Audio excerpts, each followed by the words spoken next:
자기가 계약 당시 견적을 잘못 내서 비용이 초과됐다고 그렇게 얘기하면서 돈을 더 달라고 했거든요. 원래 해주기로 한 게 10가지라면 네. 그 중에 5가지를 빼고 5가지만 해주고 추가 요금을 2천만 원 더 내래요. 그래서 저는 막 속이 타들어가는 거죠. 근데 다행인 게 가온파일리 라이프 구독, 좋아요 꾹꾹 눌러주세요. 안녕하세요. 가온파의 힐링라이프입니다. 반갑습니다.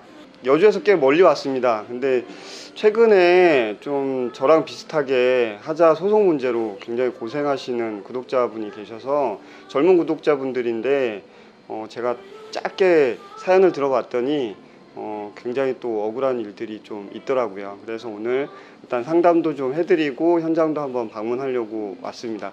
일단 뭐 길게 이야기하기보다 제가 먼저 지금 막 도착해서 뭐 계약 내용이랑 지금 소송 사항들이랑 한번 들어보고요.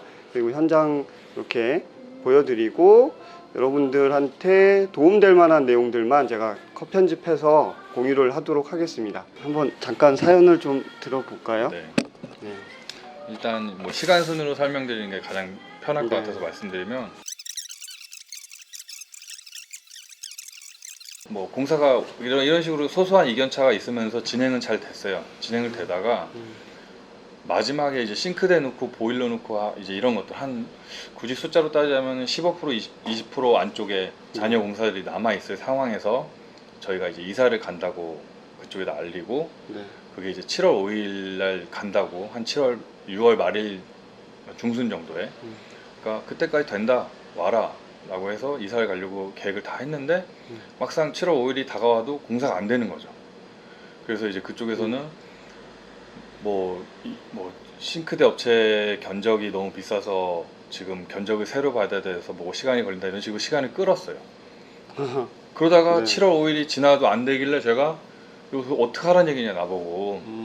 그러니까 자기네 사무실로 오라고 해가지고 사무실에 찾아갔더니 저한테 그 당시에 계약금 외에 4,600만 원을 더 주면, 4천?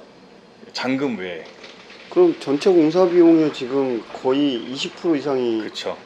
말도 안. 그래서 이제 그걸 더 주면 잔여 공사를 해주겠다라고 해서 그 자리에서 제가 뭐라고 얘기 안 하고 검토해 보겠다라고 돌아와서 그 금액을 드리고 질 수는 없다. 나도 공사하면 대부분 돈 조금씩 더 든다고 해서 마음의 준비는 조금 하고 있었는데 그 20%가 넘는 금액을 달라고 하면 내가 어떻게 하냐. 타협점을 잡자. 근데 이제 본인이 하는 얘기를 그 사무실에서 자기가 계약 당시 견적을 잘못 내서 비용이 초과됐다고 그렇게 얘기하면서 돈을 더 달라고 했거든요. 그런데 이제 돌아와서 제가 이제 얘기를 했죠. 그럼 사장님도 잘못이 있으니 좀 타협점을 찾자. 손해를 좀 보시고 나도 좀 돈을 더 내겠다. 제안을 해달라고 하니까 톡으로? 네, 톡으로. 네. 톡으로도 하고 전화로도 하고. 그러니까 하는 말이, 원래 해주기로 한 게 10가지라면 네. 그 중에 5가지를 빼고 5가지만 해주고 추가 요금을 2천만 원 더 내래요. 그럼 제 입장에서는 그럼 양보하는 게 아니죠. 깎아준 게 걔는. 아니잖아요. 그죠. 그래서 나는 이건 받아들일 수가 없다. 그러니까 그쪽에서는 그럼 자기도 공사를 못 하겠다 라고 해가지고 제가 이제 여기저기 알아보다가 이건 도저히 답이 없다. 변호사 선임을 해야겠다 해서 변호사 선임을 하고 해지 통보를 보냈어요. 해지 통보를 보내고 이제 동시에 그 제가 준 90%의 공사 대금에 맞게끔 공사를 못한 부분에 대한 청구와 그다음에 하자가 발생된 부분에 대한 청구를 동시에 진행을 해요. 그리고 이제 그거를 이제 빨리 마무리 짓고 집을 져야 되니까, 물론 소송은 뭐 1년이 갈지 2년이 갈지 모르겠지만 그 건을 마무리 져야 되니까 증거 보존 신청을 하면서 감정 신청을 요청을 해요. 법원 감정. 네. 그렇게 됐는데 이제 그게 받아들여지는 사이에 시공사에서는 그 내용을 알고 이제 법원에서 온 등기를 받고 알았잖아요. 네. 알고 저한테 역으로 지급 명령을 내려요. 그게 4,300만 원 돈이 나왔어요. 지급 명령. 10% 잔금이 아니라 걔네가 추가하려고 했던 그 금액을 청구를 한 거예요. 더 청구한 거죠. 그러면서 내역을 봤더니 자기네들은 계약서대로 공사도 다 했고 추가 공사한 것 때문에 돈도 더 들었다 그런 논리로 4,300만 원을 저희한테 청구를 해요. 그래서 법원에서 지급 명령이 나왔는데 그 지급 명령이 나온 걸 저희 변호사한테 얘기했더니 지급 명령 나온 거랑 저희가 손해배상 청구한 거를 이렇게 법적 용어는 모르겠지만 합쳐서 네. 같이 소송 판결을 네. 받는 그거를 신청해서 그게 됐어요. 네. 그래서 이제 지급 명령은 이제 저희랑 같이 판결을 받아서 저희가 돈을 받을지 아니면 그쪽에서 또 돈을 받을지 이거는 그쵸. 이번 판결을 통해서 결정이 그쵸, 나는데 네. 정말 너무 황당하게 이제 억울하고 너무 황당해서 연락을 드린 게 여기저기 연락 드린 게 변호사가 증거 보전을 신청하고 법원에서 10월 20일 날 현장 검증을 나오기로 했는데 원래는 15일 날 나오기로 했어요. 근데 이제 시공사 측에서 자기네들 바빠서 안 된다. 20일로 바꿔달라 해서 20일로 미뤘어요. 그래서 저는 빨리 했으면 좋겠지만 제 맘대로 할 수는 없는 거죠. 기다렸죠. 네. 기다리고 이제 20일이 되는 날 되기 전에 이제 19일 날 19일이 월요일인데 지난주 예. 월요일인데 그 주말에 옆집에서 연락이 와요. 저희 집 뭐가 좀 이상하다. 뭐 그 마당에서 물도 새고 공사도 누가 하는 것 같고. 그래서 저희 집 현장 옆집에 지금 목조 주택을 짓고 있어서 그분들한테 이제 저희 집 전기 쓰기로 허락해줘서 저희 집 전기 쓰면서 와서 손 닦고 물도 안 잠그고 갔나 보다. 그래서 그쪽 시공사 대표한테 전화해서 물이 새는다고 하니까 와서 물 좀 잠그고 잘 관리해라. 그렇게 연락했는데 그쪽에서 아무런 연락이 없는 거예요. 자기네들 안 했다 이거죠. 그게 뭔가 느낌 이상해서 월요일날 딱 가봤더니 모르는 사람 2명이 전기 공사를 하고 있는 거죠. 원래 시공사 계약하신 시공사 쪽에서 사람을 보내갖고 뭔가 작업을 얘기를 들어왔더니 시공사에서 보낸 하청업체, 전기 하청업체. 네, 전기. 그래서 아니 이거 누구 허락받고 이렇게 하시는 거냐. 그러니까 시공사에서 하라고 했대요. 근데 소송 중에 증거 보존 신청까지 돼 있는 마당에 그렇죠. 원래 그렇게 하면 안 되는데. 그래서 제가 이렇게 하시면 안 된다고 하니까 그쪽에서 저한테 막 신경질 내면서 좀 뭐 저딴 식으로 건축주가 저딴 식으로 하는데 어떻게 공사해 막 이런 얘기하고 막 미친 거 아니 뭐 이런 얘기를 해서 저도 이제 당황스럽고 화가 나니까 바로 경찰 불러서 당신네들 경찰 올 때까지 가만히 있으라고. 그러니까 그 사람들 이제 부랴부랴 자기 장비 챙겨서 가려고 해요. 그래서 제가 차로 그냥 막아버렸어요. 그 길을 막아버리고 경찰 올 때까지 가지 마시라고. 그래서 경찰관이 와가지고 신분조사 다 하고 이게 현행이긴 하지만 신분이 이렇게 보장되는 사람들은 그치. 구속 투소가 아니래요. 그렇죠. 그러면서 그냥 보내주더라고요. 그래서 그냥 그들이 갔어요.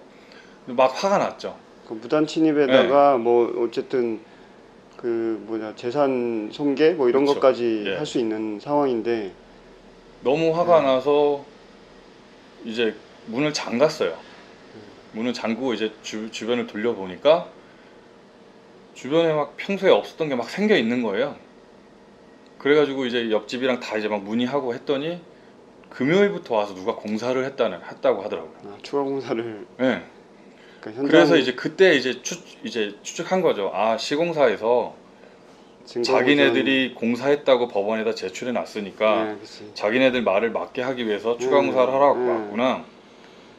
그래서 옆집 CCTV를 확인해 보니까 맞아요.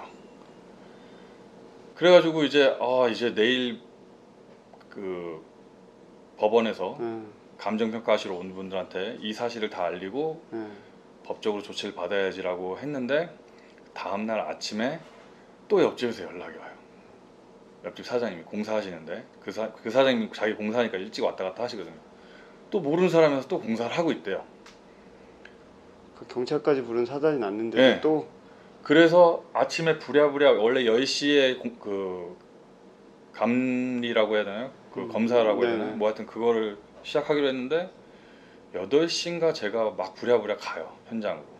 저희 집에서 현장까지 한 15분 거리라서 부랴부랴 가서 봤더니 시공사 대표가 공사를 하고 있는 거예요. 그 전기도 저희 집 두꺼비 외부에 있는 두꺼비에서 따서 아니, 감정받는 날까지 그러고 감정받는 아침 CCTV는 다 있어요. 확보. 네. 다행입니다. 너무 당황스러워서 경찰에 일단 전화하고 지금 당장 하지 말라 그러니까 자기네들은 여기를 해도 되는 권한이 있다고. 그럼 우기면 사는 거야. 아니, 당신네들 무슨 권한이 있냐. 당장 그만둬라. 감리 올 때까지 가만 냅둬라.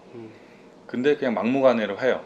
그래서 저도 괜히 몸싸움 얽히거나 이러면은 손해볼 수 있으니까 바로 경찰을 불러서 경찰한테 저들을 저지해달라고 하고 쫓아내달라고 얘기를 해요.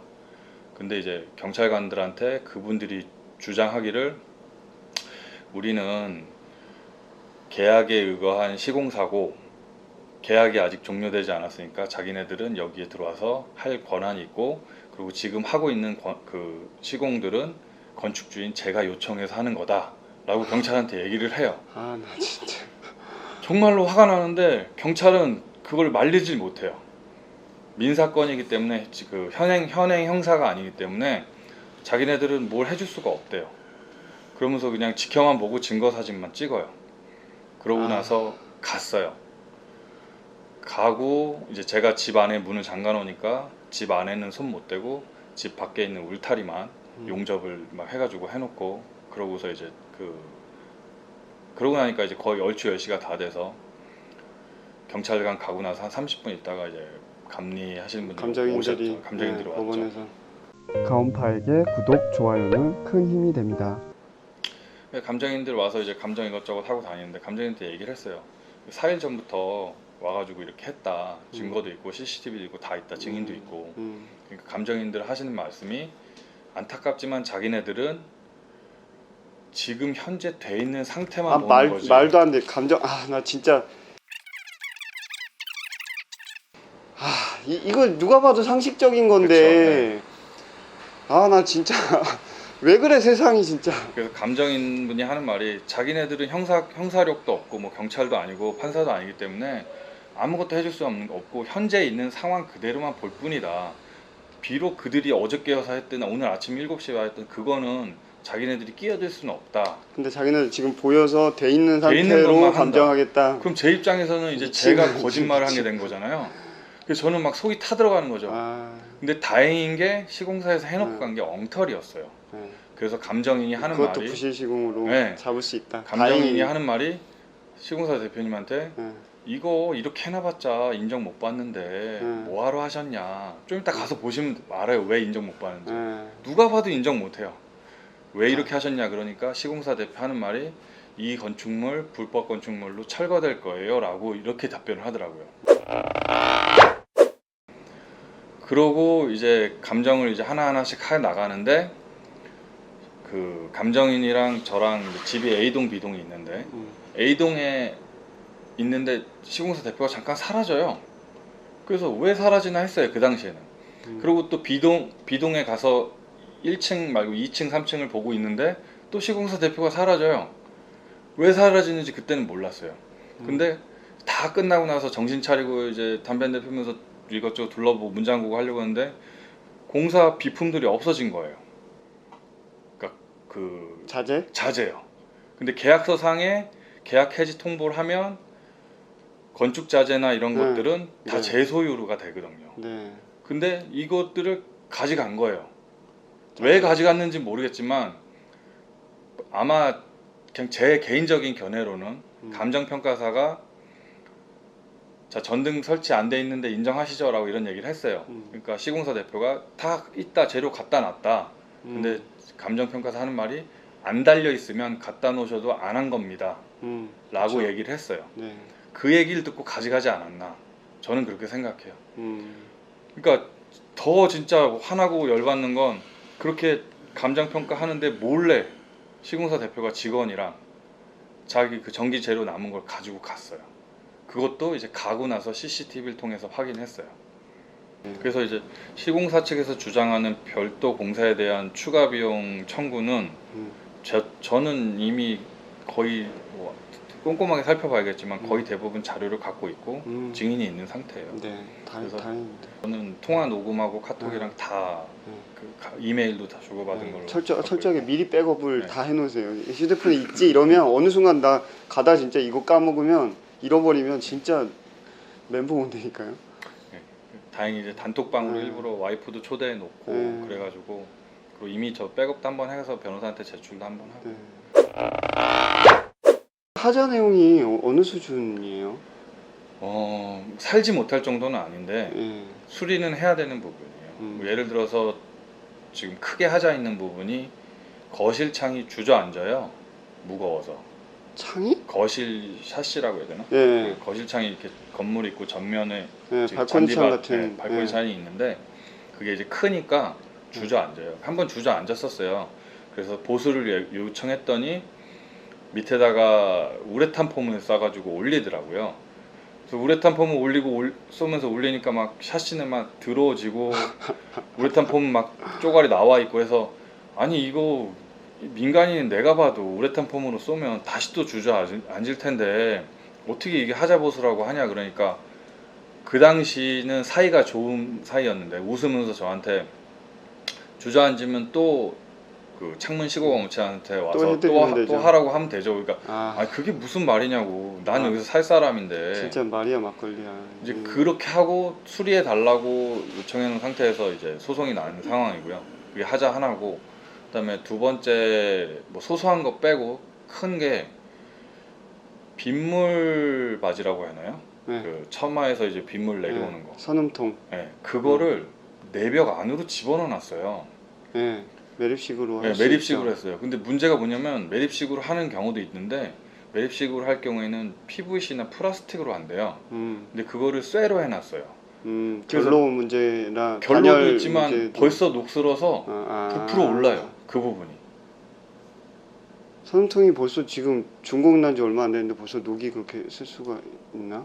저도 모르겠는데 현장 가서 보시면 알겠지만 예. 그 쇠로 된 네모난 네. 빗물통이 그 내벽 안으로 들어가 있고 그 내벽이 그 통을 따라서 이렇게 살짝 부풀어 올라와 있어요. 그러니까 그 눈물 자국이라고 하죠. 예. 눈물 자국이 아니라 부풀어 오른 게 육안으로 활용이 돼요. 그거 현장에서 한번 네. 봐야 되겠네요. 그래서 다들 이제 주변에서 우려하시는 게 저거 뭐 1년 혹은 6개월 뭐 이런 식으로 좀만 지나면 녹슨다죠. 세기 때문에. 그쵸. 녹슬어서 안에서 녹슬어지면 다시 해야 된다. 이제 그런 하자가 있고요. 그리고 이제 빗물 바지 떨어지는 부분에 배수가 이렇게 만나야 되는데 네. 빗물은 이렇게 떠져 바닥으로 흐르면 배수는 이쪽에 있어요. 그래서 옆집에서 저희한테 항의를 했어요. 여름에는 상관없는데 겨울에 이거 큰일 난다. 어쨌든 그거는 뭐 큰 하자는 아니지만 어쨌든 위치가 틀어졌으면 다시 옆으로 꺾어서라도 이렇게 들어가게 만들어줘야 되는데 이게 밖으로 네. 흘러갖고 옆집까지 민원이 들어오는 상황이라는 거죠. 옆집에서 지금 민원을 해서 네. 수정해 주겠다 이번에 네. 수리하면서 그래서 막 얘기하는 상태고 그리고 이제 결정적인 하자가 계단 길이를 설계대로 안 하고 길게 뽑아서 원래 건물 안으로 현관이 들어가야 되는데 현관 들어갈 자리가 없어졌어. 현관 들어갈 자리가 모자라게 됐어요. 일단은 뭐 하자 내용은 이제 현장 보면은 될 것 같고 중간에 소송 과정 내용을 들어보니까 너무 이렇게 파렴치하고 좀 어이없는 짓을 좀 많이 해서 소송하면서 저희 업체처럼 좀 이렇게 계속해서 수긍 안 하고서 갈까봐 그게 걱정이네요. 네, 뭐 2심 뭐 재심 뭐 이렇게 가는 것도 걱정이고요. 이게 또 법인이 아니라 작은 개인 사업자랑 계약을 한 거라서 카페에 보니까 어떤 분이 자기는 다 이겼는데도 돈을 못 받고 있다라고 하시더라고요. 그래서 그런 식으로 그래도 이제 배째라 나올까 걱정. 잔금이 10% 남아 있는 상태에서라 그나마 다행인 거고. 그나마 저도 다행인 게 잔금이 남아 있었기 때문에 여기까지 올 수 있었던 거고. 그러니까 여러분 제가 전에 공정위에서 인테리어 때문에 많이들 문제가 생겨갖고 그 잔금을 유보할 수 있는 그런 규정에 대해서 마련이 된 거를 유튜브로 제가 한번 공유를 해드린 적이 있습니다. 이건 인테리어가 아니라 건축이긴 하지만 같이 비슷한 취지로 충분히 법원에서 해석을 할 수 있기 때문에 여러분들이 마지막에 잔금이 남아 있을 때 계약서 내용에 있는 만큼의 정확한 그 건축 시공이 이루어지지 않았을 경우에는 잔금을 여러분들도 보류할 수 있는 권리가 분명히 있다고 저는 생각을 합니다.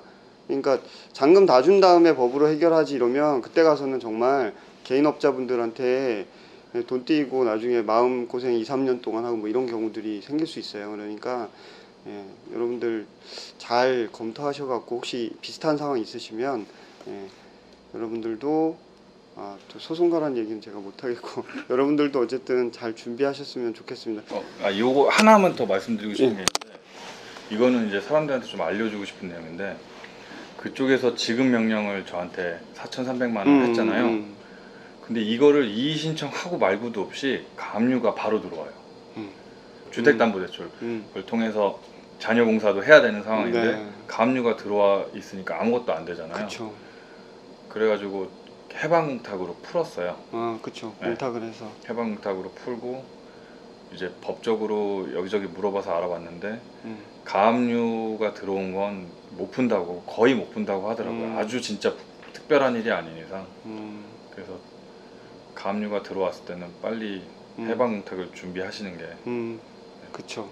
그러니까 굉장히 좋은 말씀 해주셨는데 저는 공탁을 못 걸었어요. 왜냐하면 변호사를 1심에 잘못 만나갖고 변호사가 이거 금방 끝날 건데요. 뭐 그런 것까지 하세요. 그래서 자기가 귀찮으니까 아무것도 안 한 거예요. 그래서 지금까지도 저희는 가압류 상태입니다. 그래서 제가 지금 귀농을 해서 화훼 농업을 하고 뭐 이런 거창한 계획이 있었는데 그거 아무것도 지금 못 하고 있거든요. 대출을 못 받아서. 지금 좋은 말씀 해주신 것 돈이 같아요. 조금 묶이긴 하지만 네. 그거를 해방공탁을 하면은 그쵸. 뭐 원래 계획했던 대로 대출도 받을 수 있고 세도 넣을 수 있고 뭐 이런 게 되니까 그렇죠. 그래서 저희는 그걸 빨리 처리해서 지금 네. 그나마 다른 것들이 원활하게 돌아가는 상황입니다. 감사합니다. 좋은 말씀 해주셔서. 자, 그럼 현장으로 한번 가보겠습니다.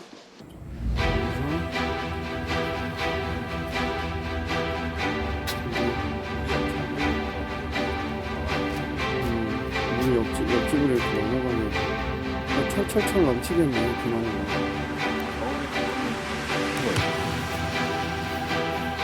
이게 폼 싸갖고 네, 폼 싸가지고 지저분해지고 다 지저분해지고. 철근 뭐가